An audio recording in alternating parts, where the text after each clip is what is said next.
So, hello, my name's Will, and welcome to this sort of mini-series I'm going to be doing on subconscious gaming. This episode's going to be focusing on the game Sniper Elite V2.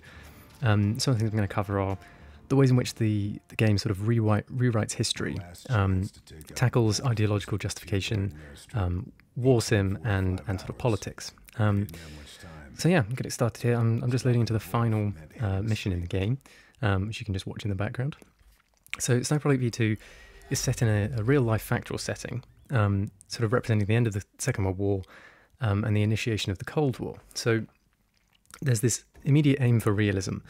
However, you won't see any swastikas, for example, or anything like that, which will become more important later. So Sniper Elite V2 it seeks a justification of not only the war against the Krauts, as they're often called in this, which is the word for Germans, but the subsequent rivalry of the Cold War. So you will actively kill Russian soldiers, as you're about to see in this mission, for example, who were our allies at the time, under the sort of guise that they are secretly plotting to take control of German war machines and use them on the West. So what I want to talk about here is how subconsciously it's turning the sort of aggression and hatred that we're all bred to have against Nazis, for example, through our education system, news outlets, that kind of thing, and point it at the more political opponent of Russia. So we'll see the game take liberties with reality and history in order to fit a new agenda and justify what America and the West wanted to do, effectively. So the original and factual aim was to capture, sorry, here's the flag. As I was just saying, as you can see in the video, it's the German flag rather than the Nazi flag. And all the uniforms, for example, on German soldiers, you'll never see a Nazi symbol anywhere, so they've taken that out of the game completely.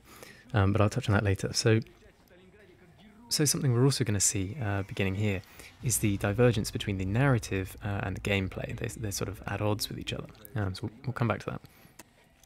Yeah, the original factual aim, which is true, was that American GIs went in, along with British and French forces, with the aim of capturing Nazi scientists at the end of the war, for use in their own weapons programs, basically.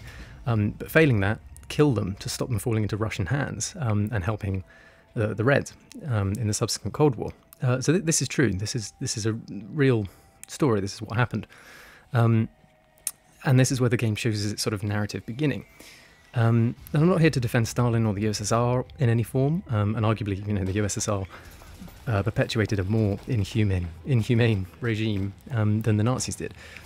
But what is being justified is the killing of human beings who are our diplomatic allies in the sort of necessary form of some greater good, which is basically American dominance as a superpower. So we know and have always known that most, if not all, troops are not to blame for the actions and orders of their superiors, right? Any number of war films will reveal this unbearable truth that the innocent die for the guilty, in effect. The people fight the wars those in charge couldn't solve through diplomacy. So what we're playing is effectively war crimes against other troops, which breaks international laws of the early Geneva Conventions, and it promotes American espionage in Europe and eastward as a sort of necessary Bond-like excursion. So you, for example, in many missions, you frequently drop into situations where you have to find intelligence or blow something up or kill somebody. Effectively, whoever stands in your way is a target to be killed. The way this justifies is, yet again, in narrative form. So the plot deviates conveniently from reality, from the true story. And the Russian forces, we learn, are planning to use Nazi scientists and their evil work on chemical weapons, nerve gas in this case, to launch V2 rockets, hence the title of the game, against Western targets such as London, as it was in range of the V2s at the time. So the Russians were going to do this and disguise it as a last-ditch Nazi attempt to sort of kill Westerners. But we play as the sort of plucky American GI who's going to stop them. We've uncovered their scheme, and now they all become morally justifiable targets, so including the Russians, who I'm shooting here in the background, sometimes quite well and sometimes quite poorly. I apologise for my bad gameplay. So the issue here is the initiation of the game, leading you to believe that you're playing a recount of real events. So we have this voiceover, we have history lesson style information about what was happening towards the end of the Second World War, and the general story throughout remains accurate. But there's no overt gesture that this is a work of fiction, so you're never told when the story is deviating and when it's not. And I actually myself had to Google after I played the game whether the events were actually true, because I didn't know, which is terrible. So subconsciously you can understand and expect that people play this and potentially believe what they're seeing to some extent. There's nothing that tells you it's sort of fictional, and the fact that it begins in realism and lulls you into false sense of security, thinking that you are playing the true story. And this is sort of reinforced throughout the story, in which there are sort of contrived and designed moments that show Russian soldiers killing innocent people, or helpless soldiers, for example. You know, for a game that's meant to be about taking down Hitler and the Nazis, that's sort of what it's sold as. I mean, there's even a DLC where you can kill Hitler. There seems to be an imbalanced focus and weighting on the atrocities and evil nature of Russian soldiers and their agendas, rather than German. So it would not be silly to forget that you're fighting the Nazis when you play this game. With the removal of swastikas, for example, they just become German soldiers. They call them Krauts instead of Nazis, which is just a word for German. But the accuracy of the Russians is far more specific. So subliminally, we know who the real target here is. Very clearly, what we're sort of subjected to is a subtle rewriting of history that serves to suit the future goals of the West, most notably America. So the whole purpose of the game is arguably an attempt to write this history in a way that justifies the subsequent Cold War, and the lengths America went to create the Red Menace. The game becomes engrossed in a heavily political ideology, one that takes our own moral compass that we would likely align to, places it on our protagonist here, who, by the way, is the most stereotypical, deep-voiced American war hero you've ever seen, and root for him as he fights his way, lone wolf style, like James Bond, through Berlin in order to save millions of lives. That's effectively the storyline.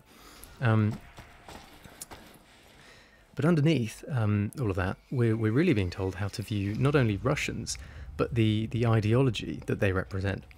So this is much like another game that I'm going to play and review, called The Hunter, Call of the Wild, where we see the same sort of thing. There's this view of the untrustworthy or dangerous Russian, and the game seeks to create this sort of air of fear and discomfort. They will always be out to sort of get you and look out for themselves. They're very self-centered and malicious. Much like this sniper here, who I'm sort of having a sniper battle with. You'll find many of these throughout each level. There's sort of hidden Russian snipers who are sort of seeking you, and they're always in little hidden spots that are hard to find. So the environment you're being educated to navigate in both of these games, in fact, is a social one rather than a physical one. So again, coming into this idea of gameplay and narrative being at odds with each other, meaning that the sort of dangers and threat that are being presented are more from what people think and the ideas that they hold, rather than their actual physical hostility. So it's a way of sort of dehumanizing a culture or an ideology to consolidate the belief in our own, which is, of course, the Western capitalist. We sort of see further justifications of this sort of idea of exploitation of environments and self-serving biases. You're going to see here, I'm going to walk over a gold bar, and you get a sort of in-game achievement called Gold Rush, which is basically you're supposed to collect these gold bars that are strewn throughout the game. And in this mission, because we're at the end and we're in Berlin, it's full of Nazi gold, of course. So you'll see me run into sort of 3 or 4 of these things. And again, this is another way of creating value in the game that we have to get first, so that we prevent it from falling into Russian hands. So we add an extra monetary value to the riches that the Nazis were hoarding, and we've got to make sure that we keep those in the right hands. So we get perpetuating this idea from nowhere, really, justifying the Cold War Red Menace feelings that they wanted people to have. This is America's ideology, really, at the end of the war, was to turn people against Russia. And this is just another way that can be seen sort of subconsciously through this game. So that's going to be it for this video. This mission continues. It's called the Brandenburg Gate, and you basically shoot the scientist you've been trailing for the whole story. And that's going to be it, I'm afraid. So thanks for watching and listening. I hope something in there was interesting. Yeah, see ya.